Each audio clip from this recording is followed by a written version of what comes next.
کہ ان 10 صورتوں کے مضامین اور خلاصے کو بیان کیا جائے، علم تر سے لے کر قل اعوذ برب الناس، ان 10 صورتوں کے مضامین کو بیان کیا جائے، اور اس کے بعد اگر وقت باقی رہا تو انشاءاللہ دیگر اہم ضروری باتوں کو تفسیر کے عنوان سے بیان کیا جائے گا۔ لہٰذا ہمارے اس سال کا یہ دور کا سلسلہ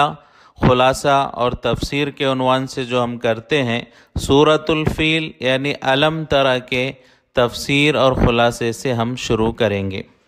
سورۃ الفیل میں اللہ تبارک و تعالی نے اصحاب فیل، ہاتھی والوں کا واقعہ حضور پاک صلی اللہ علیہ وسلم کو بیان فرمایا ہے۔ یہ سورۃ الفیل میں جو اصحاب فیل کا واقعہ ہے، یہ کیا واقعہ ہے؟ تو اسے سمجھنے کی ضرورت ہے، اور اس واقعے کو اللہ تبارک و تعالی نے حضور پاک صلی اللہ علیہ وسلم کو بیان فرمایا۔ تو یہ واقعہ کب پیش آیا اور اس کے پیش آنے کی وجوہات کیا ہیں، اور اس سورت کے نازل ہونے کا پس منظر کیا ہے، یہ بنیادی چند باتیں ہیں جسے ہمیں سمجھنے کی ضرورت ہے۔ تو سب سے پہلی بات تو ہم یہ سمجھیں، سورۃ الفیل میں علم تر کی صورت میں جو واقعہ بیان کیا گیا ہے، یہ واقعہ حضور پاک صلی اللہ علیہ وسلم کی ولادت سے تقریباً 55 دن پہلے کا واقعہ ہے۔ حضور پاک صلی اللہ علیہ وسلم جس سال پیدا ہوئے، جس سال آپ کی ولادت ہوئی، تقریباً 570 سن عیسوی میں یہ جو ہے واقعہ مکہ مکرمہ کے قریبی وادی محصر نامی ایک جگہ میں یہ واقعہ پیش آیا۔ یہ واقعہ علماء نے بیان فرمایا ہے کہ گویا کہ حضور پاک صلی اللہ علیہ وسلم کی ولادت سے پہلے بالکل عین اسی سال میں پیش آنا، یہ گویا کہ حضور پاک صلی اللہ علیہ وسلم کی آمد اور آپ صلی اللہ علیہ وسلم کی بعثت کی ایک پیشین گوئی ہے، اور گویا کہ یہ بھی ایک طرح کا معجزہ ہے جسے ارہاس کہا جاتا ہے۔ معجزہ جیسا کہ ہم سب جانتے ہیں کہ نبی سے اللہ کوئی ایسا کام کرے جو خلاف عادت ہو اور نبوت کو اس کے ذریعے سے بیان کیا جائے۔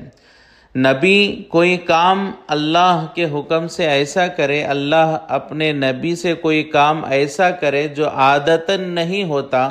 خلاف عادت اللہ اپنے نبی پر جو کام ظاہر کرتے ہیں اسے معجزہ کہا جاتا ہے۔ ہم سب جانتے ہیں کہ دنیا والے لوگ جس کام کے کرنے سے عاجز ہوں اور اللہ اپنے نبی اور رسول سے وہ کام کرائے تو اسے معجزہ کہا جاتا ہے۔ تو اسے بھی ایک قسم کا معجزہ کہا گیا اصحاب فیل کے واقعے کو، لیکن فرق یہ ہے کہ نبوت ملنے کے بعد کوئی نبی نبوت کا دعویٰ کرنے کے بعد جو خلاف عادت واقعہ ہو اسے معجزہ کہتے ہیں، اور نبوت کا دعویٰ کرنے سے پہلے اللہ کوئی کام ایسا کرے جو خلاف عادت ہو، یعنی معجزہ ہی کی طرح ہو، تو نبوت سے پہلے اگر ہو تو اسے معجزہ نہیں کہتے۔ اس کے لیے علماء نے عرف میں ایک لفظ استعمال ہوتا ہے جسے ارہاس کہا جاتا ہے۔ تو یہ حضور کی ولادت سے پہلے چونکہ نبوت کا ابھی اعلان نہیں ہوا تھا، ولادت بھی نہیں ہوئی تھی، تو اس وقت معجزے کی طرح جو یہ واقعہ پیش آیا، اسے معجزہ تو نہیں کہیں گے، اسے ارہاس کہا جائے گا، اور اسے یہ کہا جائے گا کہ یہ حضور کی آمد کی ایک نشانی اور علامت ہے۔ اسی طرح علماء نے اس زمزم کے کنویں کا مل جانا جو دفن ہو چکا تھا، جو ہے جسے لوگوں نے کھو دیا تھا اور وہ گم ہو چکا تھا، دوبارہ حضور پاک صلی اللہ علیہ وسلم کی ولادت سے پہلے اس کا ملنا، یہ بھی حضور پاک صلی اللہ علیہ وسلم کی آمد اور آپ کی بعثت کی نشانی ہے۔ تو زمزم کے کنویں کا دستیاب ہونا اور اصحاب فیل کا واقعہ جس میں ابرہہ کو اللہ نے ناکام کیا، تو یہ بھی حضور کی بعثت کی ایک نشانی علماء نے بیان فرمائی ہے۔ تو بہرحال حضور پاک صلی اللہ علیہ وسلم کی ولادت سے تقریباً 55 دن پہلے علماء نے بیان فرمایا کہ یہ واقعہ پیش آیا۔ تو یہ واقعہ ابرہہ نامی جو ایک یمن کا بادشاہ تھا، جس نے کعبے کو گرانے کے ارادے سے مکے کے باہر پڑاؤ کیا، اللہ نے اسے ناکام اور رسوا کیا۔ تو اس واقعے کو سمجھنے کے لیے ہمیں مختصراً یمن کے حالات کو بھی سمجھنا پڑے گا، اس لیے کہ یہ جو کعبے کو ڈھانے اور گرانے کے ارادے سے یمن سے ابرہہ نامی بادشاہ آیا تھا، اس کا تعلق یمن سے تھا، تو اس سے متعلق چند باتیں ہمیں جاننی چاہیے تاکہ یہ واقعہ اور اس کا سبب اور اس کی وجہ ہمیں سمجھ میں آ سکیں۔ جب یہ حالات ہوئے، اس سے پہلے یمن میں ایک ذو نواس نامی ایک مشرک حمیر سے تعلق رکھنے والا بادشاہ تھا۔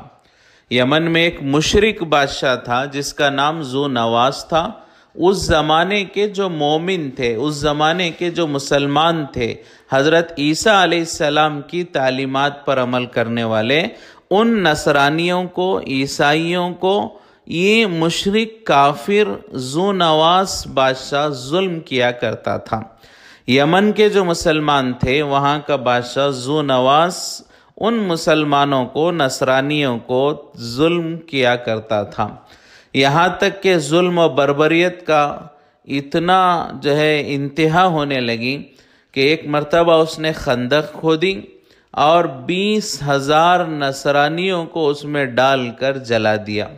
یہ وہی واقعہ ہے جسے سورۃ البروج میں اصحاب الاخدود کے نام سے 30ویں پارے ہی میں بیان کیا گیا ہے۔ 30ویں پارے میں سورۃ البروج میں اصحاب الاخدود کا جو واقعہ، خندق والوں کا جو واقعہ بیان کیا، تو وہاں جس بادشاہ کا تذکرہ ہے وہی بادشاہ ہے جو یمن میں تھا، مشرک تھا، نصرانیوں کو تکلیف پہنچاتا اور یہاں تک کہ خندقیں کھود کر اس میں ڈال کر جلا دیتا۔ تقریباً 20,000 نصرانیوں کو اس نے جلایا۔ بہت سارے ان کی عبادت کی جگہیں اور ان کے گرجا گھر، کنیساؤں کو گرا دیا۔ ظلم و بربریت انتہا کو پہنچی تو وہاں سے یمن سے کچھ نصرانی جو بچ گئے تھے، ان میں سے بعض لوگ ہرقل کے پاس گئے، روم کے بادشاہ ہرقل کے پاس گئے اور جا کر اس سے مدد چاہی کہ یمن میں ہم مسلمانوں پر، نصرانیوں پر ظلم ہو رہا ہے، آپ ہماری مدد کریں۔ تو روم کے بادشاہ ہرقل سے مدد چاہی تو ہرقل نے یمن والوں کی مدد اور نصرانیوں کی مدد کا ارادہ کیا، چونکہ یمن سے لگا ہوا علاقہ حبشہ کا قریب تھا اور حبشہ روم کے تابع تھا۔ حبشہ جسے ایتھوپیا کہا جاتا ہے، یہ روم کے تابع تھا اور یمن سے قریب تھا۔ لہٰذا روم کے بادشاہ ہرقل نے حبشہ کے بادشاہ نجاشی کو کہا کہ تم اپنی طرف سے فوج بھیجو اور یمن میں نصرانیوں پر جو ظلم ہو رہا ہے اس میں ان کی مدد کرو اور ان مشرکوں کا، ظالموں کا خاتمہ کرو۔ لہٰذا حبشہ کے بادشاہ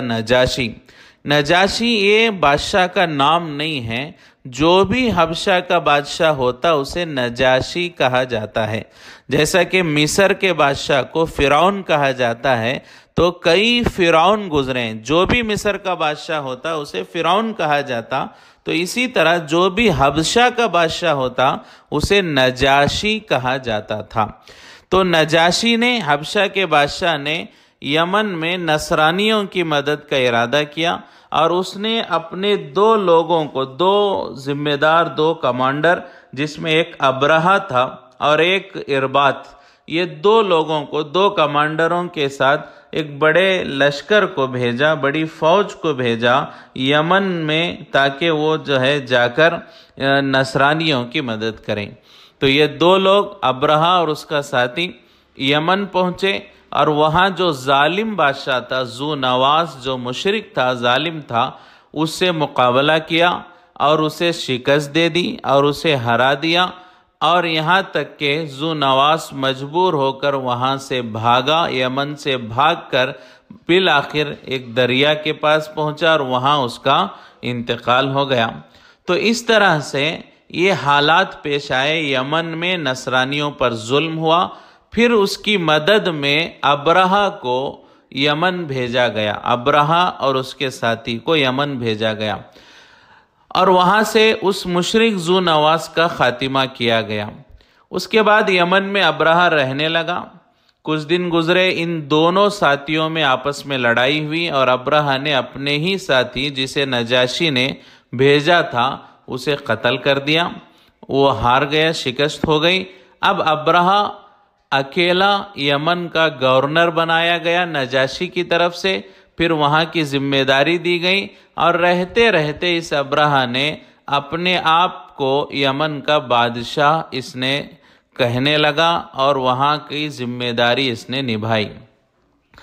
تو یہ جب وہاں بادشاہ بن گیا اور وہاں کی ذمہ داری نبھائی تو اسے طرح طرح کے خیالات آنے لگے، بہت ساری چیزیں جو ہے یہ کرنے لگا۔ ان میں سے خیال اسے یہ آیا کہ اس زمانے میں عرب میں مکہ مکرمہ میں قریش کا قبضہ تھا، اور وہاں پر جو ہے کعبے کی ذمہ داری اور نگرانی عبد المطلب کی تھی، جو قریش کے خاندان سے تعلق رکھتے تھے۔ اور یمن میں ابرہہ کے علاقے سے، یمن سے ہزاروں لوگ جو ہے مکے کو جاتے، کعبے کو جاتے اور کعبے کا طواف کرتے اور حج کیا کرتے تھے۔ تو اس نے ابرہہ نے دیکھا کہ یہاں سے بہت سارے لوگ، یمن سے بہت سارے لوگ مکہ جاتے ہیں اور مکہ جا کر وہاں پر کعبے کا طواف کرتے ہیں، تو کیوں نہ میں یہاں ایک کعبہ بناؤں، یہاں یمن میں ایک گھر عبادت کا بناؤں، گرجا گھر،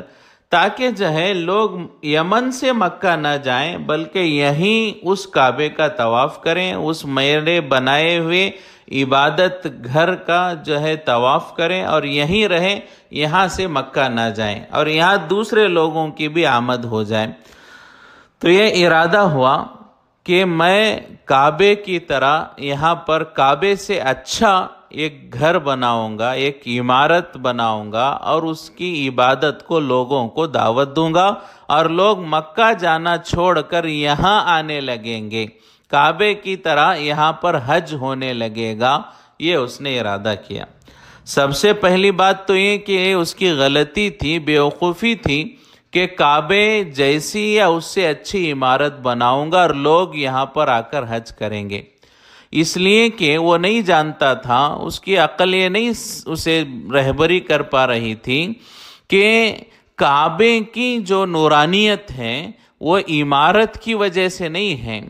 وہ اس بلڈنگ کی وجہ سے نہیں ہے، لوگوں کے دلوں میں جو کعبے کی محبت ہے اور دنیا کے کونے کونے سے جو کعبے کی طرف لوگ جاتے ہیں، وہ اس جو ہے بلڈنگ اور عمارت اور اس گھر کو دیکھنے کے لیے نہیں، اس گھر کی وجہ سے نہیں جاتے ہیں، بلکہ اس عمارت کی نسبت اللہ کی طرف ہے۔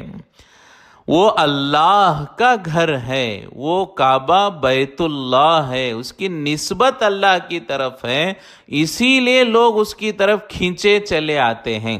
حالانکہ دیکھا جائے تو کنسٹرکشن کے حساب سے، تعمیر کے حساب سے وہ کعبۃ اللہ بڑا سیدھا سادہ ہے، ایک بہت سیدھا سادہ ایک کمرہ ہے، ایک عمارت ہے، بہت زیادہ اس میں رنگ اور روغن بھی نہیں ہے، بہت زیادہ اس میں جو ہے دنیاوی عمارتوں کی طرح بناوٹ اور سجاوٹ بھی نہیں ہے، ایک سیدھا سادہ کمرہ ہے، لیکن وہ گھر اور وہ کمرہ اللہ کی طرف منسوب ہے، اس کی نسبت اللہ کی طرف ہے، اس لیے اللہ نے لوگوں کے دلوں میں اس کی محبت ڈالی ہے اور پوری دنیا سے لوگ کعبے کی طرف آتے ہیں۔ اور ہم سب جانتے ہیں کہ پوری دنیا سے لوگ جاتے ہیں، اور فرمایا کہ ایسی قربانیاں دے کر جاتے ہیں کہ شاید ہی ایسی قربانیاں کسی اور جگہ کو جانے کے لیے دی جاتی ہیں، ناممکن کے درجے میں۔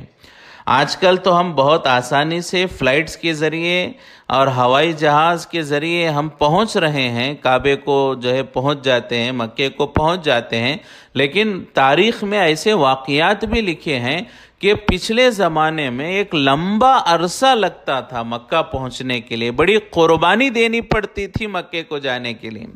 کئی مہینے اور سال لگ جاتے تھے۔ اور اس زمانے میں ہمارے ملکوں سے بھی، بھارت سے اور اطراف کے ملکوں سے بھی کوئی جاتا تو وہ یہ ایسا تھا، سنا ہم نے بڑوں سے، کتابوں میں بھی یہ پڑھا کہ اس زمانے میں اگر کوئی حج کو ہمارے علاقے سے جاتا تھا تو گویا لوگ ایسے ودا کرتے تھے، ایسے روانہ کرتے تھے کہ یہ دوبارہ لوٹ کر نہیں آئے گا،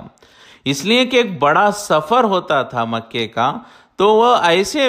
روانگی ہوتی تھی کہ وہ لوٹ کر نہیں آئے گا، اور وہ بھی اپنی پوری وصیت کر کے، اپنے جو ہے معاملات اور لین دین کی صفائی کر کے وہ ایسے روانہ ہوتے تھے حاجی حج کو کہ واپس آنے کی امید نہیں ہے، اتنی قربانیاں دے کر جاتے تھے۔ اور کئی واقعات ایسے بھی لکھے ہیں کہ پانی کے جہاز سے لوگ نکلے مکے کی طرف، اور درمیان میں طوفانی ہوائیں چلی، بھنور آئے، اور جو ہے ان ہواؤں کے ذریعے سے وہ کشتی کا رخ بدل گیا، اور جدہ پہنچنے کے بجائے، عرب کے ساحل کو پہنچنے کے بجائے وہ کشتیاں کسی اور ساحلوں کو پہنچ گئیں، کسی اور جزیروں کے پاس پہنچ گئیں، اور وہاں جا کر وہ لوگ اتر گئے، اور واپس آنے کا اس زمانے میں تو ایسے ٹیکنالوجی وغیرہ نہیں تھی کہ جو ہے واپس اپنے ملک کو آئیں، تو ہواؤں کے ذریعے بہتے بہتے کسی اور جزیرے کو چلے گئے، کسی اور جو ہے علاقے کو چلے گئے، تو وہاں جانے کے بعد میں ایسا ہوتا کہ واپس آنے کا راستہ نہیں ہوتا، تو اس لیے مورخین نے یہاں تک لکھا ہے کہ بعض جزیرے ایسے ہیں جو جزیرے حاجیوں کے راستہ بھٹکنے کی وجہ سے جزیرے آباد ہوئے ہیں، وہاں گئے، کشتی والوں نے وہیں زندگی بسر کرنا شروع کر دیا، تو کئی جزیرے بس گئے، آباد ہو گئے حاجیوں کے راستہ بھٹکنے کی وجہ سے۔ تو اتنی قربانیوں سے حج کو لوگ جاتے تھے۔ کیوں جاتے تھے؟ اس چار دیواری کی وجہ سے نہیں، اس کی نسبت اللہ کی طرف ہے۔ آج بھی ہم دیکھیں پوری دنیا میں کوئی شہر ایسا نہیں ہے، کوئی علاقہ ایسا نہیں ہے جہاں سے کچھ نہ کچھ لوگ روزانہ دن میں 5 مرتبہ کعبے کی طرف چہرہ کر کے نماز نہ ادا کرتے ہوں۔ یہ اللہ نے مقبولیت دی ہے، یہ مقام ہے کعبے کا کہ پوری دنیا سے ہر علاقے میں ہمیں ایسے لوگ ملیں گے جو مسلمان ہیں اور اللہ کے گھر کی طرف چہرہ کر کے، کعبے کی طرف چہرہ کر کے دن میں 5 نمازیں ادا کرتے ہیں۔ اور یہ نمازوں کے اوقات ایسے ہیں، ریسرچ کرنے والے، آج کی تحقیق کرنے والوں نے یہ بتایا کہ 24 گھنٹے میں یہ 5 نمازوں کے اوقات جو بدلتے رہتے ہیں۔ مثال کے طور پر ابھی ہمارے یہاں ملک میں ظہر کا وقت ہو رہا ہے، تو کسی ملک میں عصر کا وقت ہے، کسی ملک میں مغرب کا وقت ہے، بدل رہے ہیں۔ اور بعض دفعہ ہوتا ہے کہ سب سے پہلے، جیسا کہ دیکھا جاتا ہے کہ ابتدا جو ہوتی ہے انڈونیشیا کے علاقے سے، کہ سب سے پہلے فجر کی نماز وہاں ادا کی جاتی ہے، پھر دوسرے ملکوں میں، پھر دوسرے ملکوں میں، پھر دوسرے ملکوں میں، اور جب فجر کی نماز کسی ملک میں آخر طور پر ادا کی جاتی ہے، تو اس طرح سے اللہ تبارک و تعالیٰ کا ایک نظام ہے کہ 24 گھنٹے دن کا ایک لمحہ کوئی نہ کوئی اللہ کے گھر کی طرف چہرہ کر کے عبادت کو ادا کرتا ہے۔ تو یہ کعبہ کی نہیں ہے، یہ اللہ کے گھر کی نسبت کی وجہ سے ہے، جو پوری دنیا سے لوگ کھینچ کر چلے آتے ہیں، پوری دنیا کے لوگ اس سے محبت کرتے ہیں۔ اور یہی نتیجہ ہے کہ آج ہم دیکھتے ہیں کہ آج بہت سارے مسلمان اور خصوصاً ہمارے اس وقت کے بہت سارے علماء، اہل اللہ، اللہ والے دن رات رو رہے ہیں، دن رات ان کے آنکھوں سے آنسو بہہ رہے ہیں۔ اس کی وجہ یہ کورونا وائرس نہیں ہے، اس کی وجہ اپنے گھروں میں بیٹھنا نہیں ہے، اس کی وجہ ہمارے کاروبار بند ہونا نہیں ہے، بلکہ بہت سارے اللہ والے اور علماء کے رونے کی وجہ یہ ہے کہ ہمارے گھر ویران ہو جائیں کوئی بات نہیں ہے، لیکن اللہ کا گھر اس وقت طواف سے خالی ہے۔ وہ اللہ کا گھر جسے دن رات طوافوں میں ہم نے دیکھا ہے، ہزاروں لاکھوں لوگ دن کے 24 گھنٹے اس کا طواف کرتے ہیں، ایک نورانی منظر حرم کا نظر آتا ہے۔ آج ہمارے بدعملیوں کی وجہ سے، ہمارے گناہوں کی وجہ سے اللہ نے اس حرم کو بھی طواف سے جو ہے موقوف کر دیا۔ اب وہ طواف کا سلسلہ موقوف کیا گیا تو اللہ والوں کے دن رات کے رونے کی وجہ وہ اللہ کے گھر کو طواف سے خالی دیکھنا ہے۔ تو یہ ہر ایک انسان کے دل میں اللہ کے گھر کی محبت ہوتی ہے، یہ عمارت سے نہیں ہے، ورنہ کعبے کے علاوہ دنیا میں ہزاروں ایسے عمارتیں ہیں جو دیکھنے کے اعتبار سے، تعمیر اور کنسٹرکشن کے اعتبار سے بہت ساری خوبیاں اس کے اندر ہیں، لیکن لوگ اس کا طواف نہیں کرتے۔ تو یہ بات جو ہے ابرہہ کی سمجھ میں نہیں آئی، اس نے سمجھا کہ کعبہ کی طرح بنا لوں گا اور لوگ یہاں پر حج کرنے کے لیے آئیں۔ ایسا نہیں تھا، کعبے کے پاس جو لوگ آتے ہیں وہ حضرت ابراہیم علیہ السلام کی ندا پر اللہ نے جو فیصلے فرمائے اس کی وجہ سے آتے ہیں۔ تو بہرحال ابرہہ نے ایک عمارت بنائی، ایک کنیسہ اتنا عالی شان بنایا کہ علماء نے لکھا ہے کہ اس کی چوٹی اور اس کی چھت کو دیکھنے کے لیے اگر کوئی آدمی اپنا سر اٹھاتا تو اس کی ٹوپی گر جایا کرتی تھی۔ تو خلاصہ یہ کہ بہترین بلند عالی شان عمارت اس نے بنائی اور لوگوں کو یمن میں اعلان کیا کہ کوئی بھی اب سے مکہ نہیں جائے گا، کعبہ نہیں جائے گا، یہیں آئیں گے، اس کا طواف کریں گے اور یہیں حج کریں گے۔ عرب میں اس زمانے میں مشرک تھے، یقیناً بہت سارے گناہ ہوتے تھے، لیکن عربوں میں اللہ کے گھر سے بڑی محبت تھی اور حج سے بڑی محبت تھی۔ تو یمن میں جو عرب تھے، جیسے انہوں نے سنا کہ ابرہہ نے کعبے کو جانے سے روکا اور یہاں ایک گھر بنایا اور اسے کعبہ کی شکل اور کعبے کے اعمال وہاں پر زندہ کرنا چاہتا ہے، تو بڑا غم کا جو ہے معاملہ ہوا اور لوگ بڑے ناراض ہوئے۔ یہاں تک کہ علماء نے لکھا ہے کہ قافلہ عرب کا وہاں پہنچا۔ بعض روایتوں میں آتا ہے کہ ایک عرب نے رات میں اس کنیسے میں گیا اور وہاں جا کر اس نے اس عبادت گاہ کو جسے ابرہہ نے بنایا تھا اس کے اندر گیا اور اس عبادت گاہ کو اس نے ناپاک کر دیا، گندا کر دیا، نجس کر دیا۔ اور بعض روایتوں میں آتا ہے کہ اس کے قریب ایک قافلے نے پڑاؤ ڈالا اور آگ جلائی رات کو، تو وہ آگ ہوا کے ذریعے پھیلتے ہوئے اس کنیسہ اور اس عبادت کے گھر کو لگی اور وہ اس کا ایک بڑا حصہ جل کر راکھ ہو گیا۔ تو بہرحال چاہے اس کو آگ لگی ہو یا اس کو ناپاک کیا گیا ہو، دونوں روایتیں ہیں۔ ناپاک کیے جانے کی روایتیں بہت سارے علماء نے بیان فرمائی ہیں۔ تو بہرحال یہ دونوں واقعات عربوں کے ذریعے سے پیش آئے۔ تو جیسی یہ بات ابرہہ کو معلوم ہوئی تو ابرہہ کو غصہ آیا کہ عربوں نے ایسا کیا، تو اس نے ارادہ کیا کہ میں مکہ جاؤں گا اور کعبے کو ختم کر دوں گا، کعبے کی اینٹ سے اینٹ بجاؤں گا اور کعبے کو گرا دوں گا، ڈھا دوں گا، اور اس کے بعد مجبوراً پورے دنیا کے لوگ یمن میں نے جو عبادت کی جگہ بنائی ہے یہاں آئیں گے اور حج کریں گے۔ تو اس نے ارادہ کیا مکہ جاؤں اور کعبۃ اللہ کو گرا دوں۔ تو اس نے ایک لشکر بنایا، تقریباً علماء فرماتے ہیں 60,000 پر مشتمل تھا،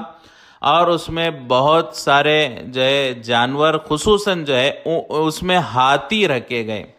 ہاتھی لے کر چلا۔ وجہ کیا تھی کہ مکے والوں نے ہاتھی نہیں دیکھے تھے، مکے میں یہ ہاتھی نہیں پائے جاتے تھے اور مکے والوں نے ہاتھی نہیں دیکھے تھے، تو اس کی وجہ یہ تھی کہ ہاتھی لے جاؤں گا تو اتنا بڑا جانور مکے والے دیکھیں گے تو ایک رعب اور دبدبہ ان کے اندر پیدا ہوگا۔ اور جو ہے ہاتھیوں کو لے جانے کی ایک دوسری وجہ یہ بھی تھی کہ ہاتھیوں کو زنجیروں سے باندھا جائے اور ان زنجیروں کو کعبۃ اللہ کے ستونوں سے باندھا جائے اور ان ہاتھیوں کو دوڑایا جائے تو یہ جو ہے کعبے کو جو ہے جڑ سے گرانے میں اور جلدی اس کو ڈھانے میں مدد ملے۔ تو ہاتھیوں کو لے جانے کی ایک وجہ رعب اور دبدبہ، اور ایک وجہ یہ کہ اسے کعبے کو گرانے میں سہولت ہوگی۔ تو اس وجہ سے ابرہہ نے ایک بڑا لشکر جس میں ہاتھی اور خصوصاً ایک بہت مشہور ہاتھی تھا اس زمانے میں، بہت ہی زیادہ بڑا اور مشہور، جس کا نام محمود تھا، ہاتھی کا نام محمود تھا، اسے لے کر یمن سے روانہ ہوا۔ راستے میں بعض عربوں کو معلوم ہوا، حالانکہ وہ بہت چھوٹے تھے، ان کی طاقتیں کم تھیں، اس کے باوجود انہوں نے کعبے کی محبت میں ابرہہ سے مقابلہ کیا اور بہرحال ناکام ہوئے، شکست ہوئی، اور بہت سارے لوگوں کو جو ہے ان میں سے ابرہہ نے قیدی بنایا اور انہیں بھی لے کر مکے کی طرف چلا۔ راستے میں بعض قبائل سے لڑائی کے بعد بالآخر ابرہہ جو ہے مکہ مکرمہ کے قریب آ کر اس نے پڑاؤ ڈالا۔ بعض علماء فرماتے ہیں کہ 10-12 میل کے فاصلے پر پڑاؤ ڈالا گیا۔ بعض علماء فرماتے ہیں کہ وادی محصر جو مینا اور مزدلفہ کے کنارے ہیں، جس کے بارے میں حضور پاک صلی اللہ علیہ وسلم نے بھی حجۃ الوداع کے موقع پر فرمایا تھا کہ یہاں ابرہہ کے لشکر کو اللہ نے ناکامی دی، شکست دی۔ تو بہرحال ہو سکتا ہے کہ وہ جو وادی ہیں جو مکے سے 2-2.5 میل کے اندر ہے، وہاں پر اس کے لشکر کا ابتدائی حصہ ہو، اور 10-12 میل جو کہا جاتا ہے وہاں تک اس کے لشکر کا آخری حصہ ہو۔ تو ابرہہ نے وہاں پر آ کر پڑاؤ ڈالا اور اس کے بعد کچھ جو ہے سازشیں اور کچھ کام ایسے اس نے کیے تاکہ مکے والوں میں رعب اور دبدبہ رہے۔ تو انشاءاللہ وہاں پر اس نے کیا کیا اور کس طرح سے اس نے مکے والوں کے دلوں میں رعب پیدا کرنے کی کوشش کی، اور آئندہ کیا حالات ہوئے اور اصحاب فیل کا کیا واقعہ پیش آیا، ہم اس کو اگلے حصے میں سورۃ الفیل کے تفسیر کے اگلے حصے میں انشاءاللہ اس کو سنیں گے۔ اللہ تبارک و تعالی ہم تمام کو کعبۃ اللہ سے محبت کرنے کی توفیق نصیب فرمائے۔ اللہ دوبارہ کعبے کو عبادتوں سے آباد فرمائے۔ جن آنکھوں نے کعبے کے نورانی منظر کو دیکھا، ہمیں دوبارہ پھر سے کعبے کو اللہ کے بندوں سے لبریز اللہ کے گھر کا لبیک کی صداؤں کے ساتھ دیوانہ وار طواف کرتے ہوئے اللہ کے گھر کا جو ہے طواف کرنے کا منظر دیکھنے کے اللہ ہم سب کو توفیق نصیب فرمائے۔ انشاءاللہ اگلا حصہ سورۃ الفیل کا وہ بیان کیا جائے گا اور اس کے بعد کے حالات بیان کیے جائیں گے۔ اللہ عمل کی توفیق نصیب فرمائے۔ وآخر دعوانا ان الحمد للہ رب العالمین۔